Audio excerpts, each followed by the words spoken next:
Hi, thank you for your speech. It's good and refreshing. I'm a Christian, so like this is something that I'm actually very passionate about, and I talk to a lot of friends about. And the big pushback that I get when I say things like when I talk about Christianity or Islam or Sharia law, like things like that, like Bill Warner, I reference a lot of his stuff. I get a lot of pushback, and they kind of make the religions the same.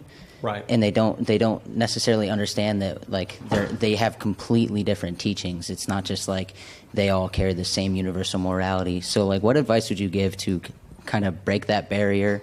I mean, I've done the like actually going through the teachings, and then I just got called a bigot and an Islamophobe, even though I'm like quoting the Quran or things like that. So like what kind of advice would you have to kind of break down that barrier and try and reach the middle ground? You were hate reading. You were hate reading scripture to them. That's how dare you? That's terrible. Yeah, there's this bizarre place where Jerry Seinfeld said he's not going to play college campuses anymore because the kids don't want to laugh. They just want to call things racist and sexist. And it's the same. They don't want to learn about Islam or Christianity or any other religion for that matter. They just want to call you a bigot because their religion is politics. It's a real perversion of what we've been talking about all night. There's religion, and downstream there's culture, and downstream there's politics.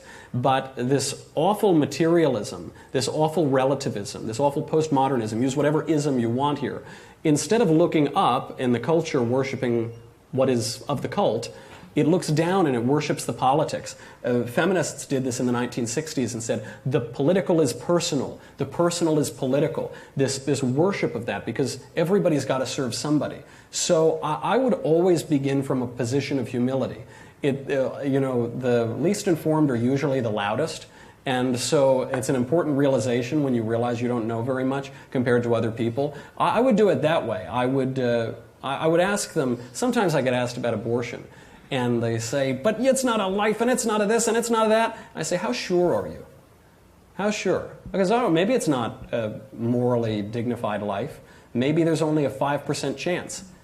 Are you willing to risk that? That's 1 million people a year that you're killing. Are you willing to take a 5% chance? I would approach it in that way and just ask questions. They'll stop sputtering at some point, or they'll walk away.